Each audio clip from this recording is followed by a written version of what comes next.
The last thing I saw before I ran out of that apartment was the note he slid under my door. It had only 4 words on it, written in shaky handwriting. I watched you sleep. My name is Daniel, and this happened when I was living in a tiny 1-bedroom apartment in Arlington, Virginia. It was one of those older brick buildings with creaky floors and thin walls. You could hear your neighbors sneeze, flush the toilet, even microwave ramen at midnight. But the rent was cheap, and at 26, that was all that mattered. My routine was simple. I worked from home, editing videos. I'd grab a coffee from the 7-Eleven across the street every morning, then come back and work in my living room with the window cracked open just to let fresh air in. It wasn't exciting, but it felt safe, familiar. The first weird thing happened on a Friday. I came back from taking out the trash and found my front door slightly ajar, not wide open, just an inch, enough to see the chain lock swinging gently. I froze, then shrugged it off. Old door, weak latch. Maybe I hadn't shut it all the way. I told myself that. I needed to believe it. A few days later, I noticed something else. I have a pair of earbuds I always keep in the same spot, on the little table next to the couch. One morning, they weren't there. I eventually found them on the kitchen counter. I don't remember putting them there. Again, I blamed myself. Maybe I was tired, distracted, but then nighttime came. It was around 1:40 a.m. when I heard it, a soft tapping sound. Not from the window, not from the hallway. It was coming from inside the apartment. I sat up in bed and realized it was coming from the closet across from my bedroom door. The tapping would go for a few seconds, stop, then start again. I stared at the closet, waiting for the noise to stop. After a minute, it did. The silence was worse. I didn't get up. I just stayed awake until sunrise. The next day, I checked the closet. Nothing inside but boxes. I laughed it off, even though it didn't feel funny. But that night, things escalated. Around 3 a.m., I woke up to the sound of my bedroom door creaking open, slowly, smoothly. I sleep with it shut every night. I held my breath. The door stopped halfway open, but I swear, I felt someone staring at me from the dark hallway, not moving, not breathing, just watching. I didn't get out of bed until morning. I couldn't. The next morning, I saw something that made my stomach sink. On the carpet just outside my bedroom was a small, perfect smear, like a footprint, but only the front part, the toes, pressed lightly into the fibers. Not enough to be clear, but enough to be unmistakable. I don't walk barefoot. I planned to call maintenance, maybe even the police. But before I could, something happened that made everything else seem small. It was Tuesday afternoon. I'd gone downstairs to grab a package. When I came back up, there was a folded piece of paper on the floor outside my apartment door. I picked it up, opened it. On the inside were 4 words. I watched you sleep. The handwriting was shaky, uneven, like the writer's hand kept trembling. My chest tightened. My vision went blurry for a second.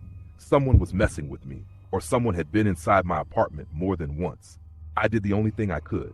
I grabbed my backpack, my laptop, my wallet, and I left. I didn't pack clothes, didn't turn off the lights. I just walked out and didn't look back. I ended my lease early. I paid the fees. I didn't care. I never spent another night in that building. The police looked into it, but the building had no cameras. The locks weren't broken. Nothing was stolen. No fingerprints. They suggested maybe a neighbor was playing a prank. I live in a new place now. New locks, brand new complex, safer area. But here's the part I still can't make sense of. A week after I moved in, I found another note slipped under my new door.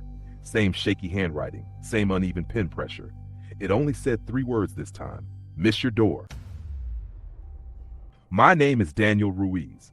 This happened in 2019 when I lived alone in a small apartment building in Glendale, California. Nothing fancy, just one of those old beige complexes with thin walls, buzzing hallway lights, and a laundry room that always smelled like burnt lint. I worked late at a UPS hub, usually getting home around midnight. My routine never changed. Microwave a frozen burrito, sit on the couch, watch something dumb on Netflix, and crash by 2 a.m. The hum of my old fridge was like white noise. Honestly, the place was boring, predictable. But small things started feeling off. The first thing I noticed was my front door. Some nights when I came home, it felt lighter, like the deadbolt had been turned from the inside. even though I swore I locked it myself before leaving. I blamed my own exhaustion. Long shifts do that. Then my TV remote disappeared for 2 days. I found it wedged behind the bathroom trash can. I don't even take the remote in there. I shrugged all that off. Old building. Long hours. I figured I was just getting careless. The real shift happened on a Wednesday night. I remember because I stopped at a 7-Eleven for a cherry Slurpee, something I only do when I'm really drained. When I got to my apartment door, I noticed a faint scratch near the lock, like someone had dragged a key across the metal, but only once. A single line. Inside, the air felt different, cooler, stale, even though the window was closed.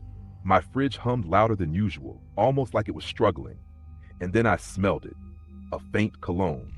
Not mine. Over the next few days, more things were wrong. My hoodie, usually hung by the door, was folded on my couch.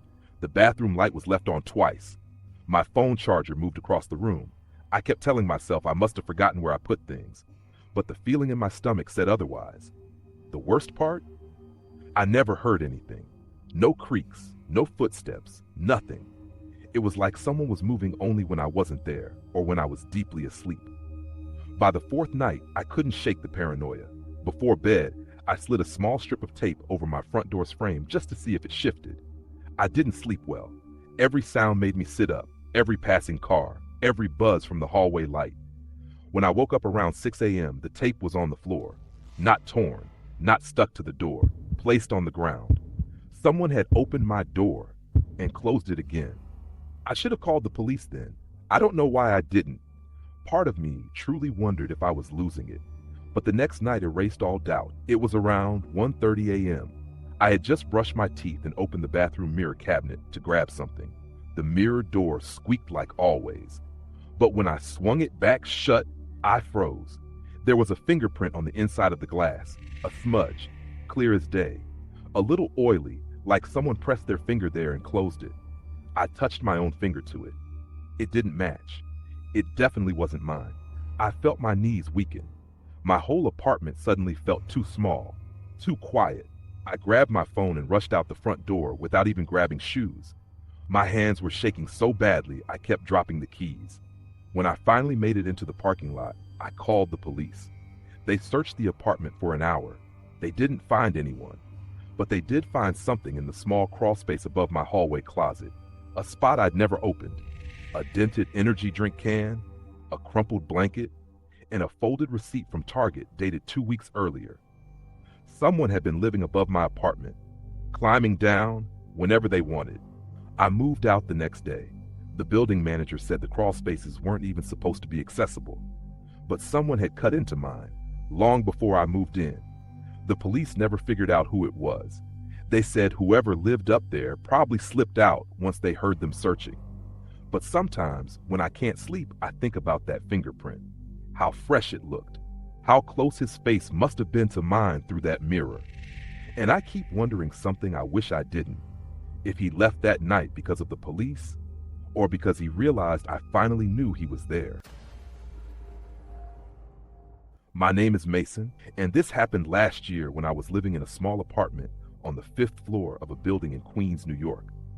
It wasn't a fancy place. Old pipes, thin walls, a hallway that always smelled like microwave noodles and cheap cologne. But it was mine, and I liked the routine.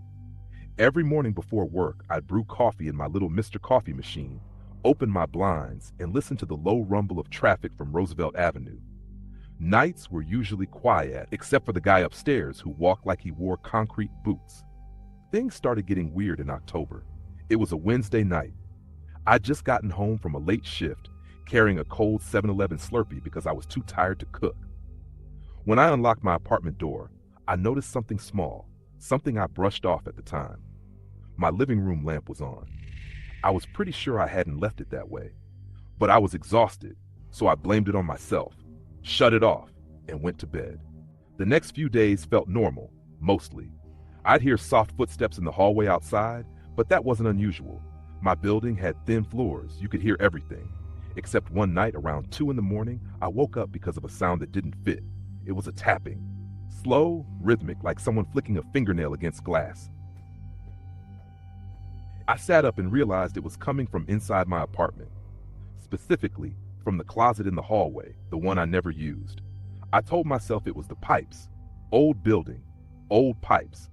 But the sound stopped the moment I stepped out of bed, completely silent. I didn't open the closet.